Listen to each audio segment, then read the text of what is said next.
Bonjour Pascal. Bonjour Gwenola. Alors, on se voit prochainement pour une nouvelle retraite en ligne de 2 jours et demi ensemble. Oui, Et c'est chouette parce qu'on a initié un peu ces expériences-là il y a un an, là maintenant, tout juste.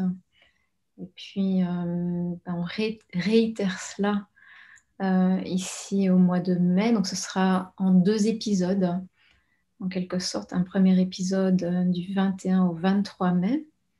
Et puis ensuite, du 1er au 3 octobre, sur le thème ambitieux à la recherche de la sagesse. ah, wow. C'est un beau thème, hein, à la recherche de la sagesse. Ouais, moi je suis content qu'on refasse ça parce que ça marche bien. Ces Mm. petits week-ends là, qui deviennent le temps s'ouvre, là, puis on entre dans l'exploration en communauté. J'adore. Mm. Oui, oui, moi aussi, vraiment. Et là, on va s'attarder sur des enseignements fondateurs hein, en psychologie bouddhiste, qu'on appelle les 4 fondements de l'attention. Est-ce que tu veux peut-être nous en dire un petit peu sur ce qu'on va explorer à la fois ouais, dans les enseignements, mais aussi dans la pratique? Oui, ouais, ben, les 4 fondements, là, pour moi, c'est le centre de tous les enseignements que j'ai reçus depuis 20 quelques années, puis peut-être que tu dirais la même chose que moi. Et j'adore parce que c'est les instructions sur la méditation, hein. Nous, là, on va s'approcher de très près de quelles sont les instructions de la méditation dans la pratique autour de la psychologie bouddhiste. Alors, c'est très, très appliqué, applicable. On est dans le phénoménologique et en même temps, ça ouvre la porte sur toute la compréhension du monde ou de cette psychologie-là. Et ben, les 4 fondements, pour les nommer, c'est d'abord le corps avec sa posture, sa respiration, l'expérience des sens. Alors, tout le monde matériel qui est une grosse partie de notre expérience humaine, hein? Alors, on s'attarde à ça, au monde, à la matérialité, à la physicalité des choses.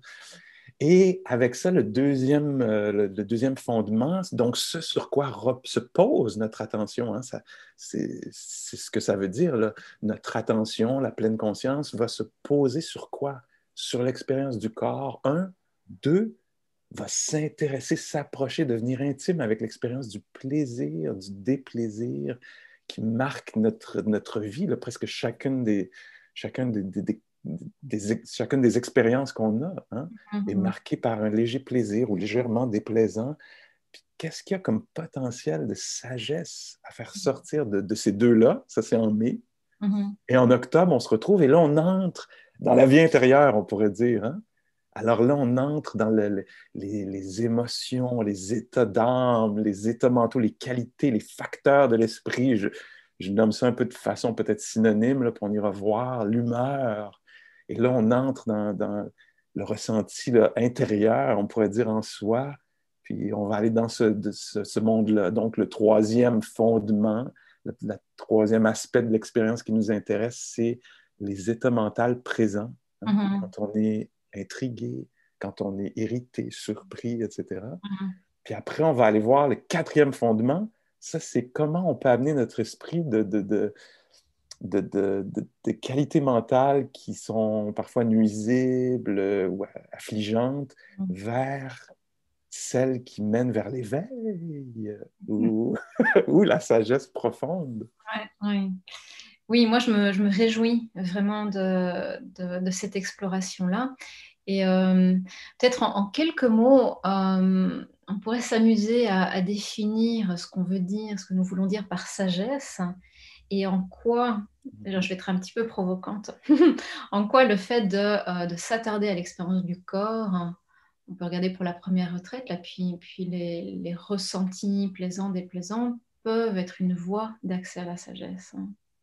Oui, la sagesse, ben, qu'est-ce que ça veut dire là, spontanément? Je te dirais mieux vivre l'expérience humaine, mieux vivre justement être dans son corps, mieux vivre être dans un monde changeant, instable, mieux vivre nos relations. C'est ça la sagesse, c'est peut-être avec plus de compassion, plus d'équilibre, plus de joie. Hein? Mm. C'est ce que ça veut dire pour moi, là, la vivre de façon sage, c'est peut-être plus de flexibilité, la capacité de s'adapter aux situations là, que souvent on ne contrôle pas, tout ça.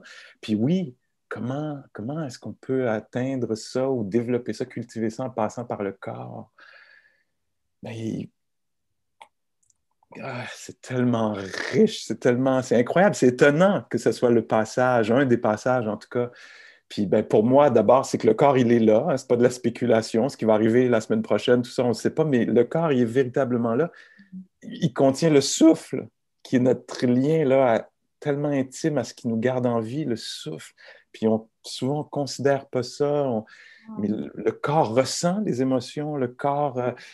ben pour moi, ce que j'ai trouvé avec l'exploration, c'est qu'il y a beaucoup d'intuition là-dedans. Il y a une sorte d'intelligence, là, mais mon cœur se serre là, quand tout à coup, je sens que ce ne serait pas la bonne chose à dire à quelqu'un.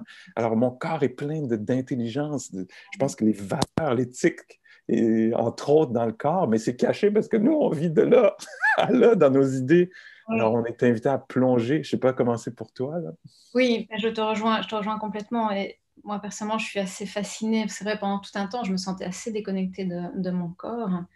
Et tu sais, intellectuellement, bon, ça va, j'ai des orteils, j'ai des doigts, j'ai un genou, ou deux genoux d'ailleurs. Euh, et puis, ça peut sembler très, très trivial, hein.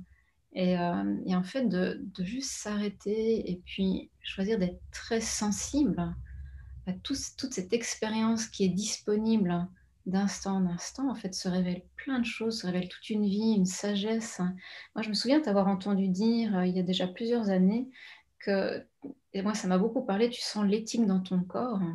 Hein. Et tu me disais ici, au moment où je vais dire quelque chose, est-ce que c'est pas, si c'est pas la bonne parole, je peux peut-être, ou la parole, une parole juste ou sage, ouais, je peux sentir la contraction dans mon corps. Donc là, il y a tellement de choses auxquelles on peut commencer à donner un peu de valeur, auxquelles on peut s'attarder un peu, découvrir peut-être que c'est différent de nos croyances, de nos préjugés. Est-ce qu'on peut aussi développer une relation peut-être un peu plus avec plus de considération ou de bienveillance à l'égard de nos expériences, puis remarquer peut-être aussi l'aspect fluctuant des expériences.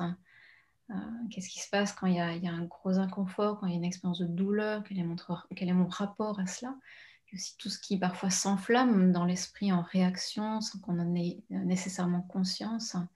Ouais, moi, je vois un énorme champ d'investigation et où il est possible de oui, développer peut-être du discernement, de l'équilibre et des qualités de cœur, hein, qui sont certainement les bienvenues dans notre quotidien. Donc moi, je me réjouis vraiment de ces explorations qu'on va faire ensemble, dans lesquelles tu vas nous guider, puis on va alterner entre des temps de pratique de méditation assise, méditation marchée.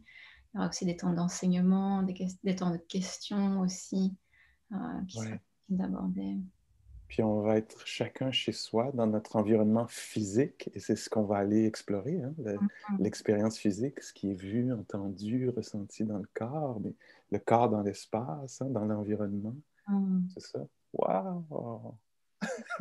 On se retrouve tout bientôt alors pour Oui! cette expérience-là. Et puis bah, je me réjouis aussi qu'il y ait des personnes ouais, qui nous rejoignent dans cette aventure et qu'on puisse s'y engager tous ensemble et puis bah, partager nos explorations, notre pratique et notre sagesse aussi. Oui. Merci Pascal de nous accompagner là-dedans. Merci à toi, à bientôt. À tout bientôt.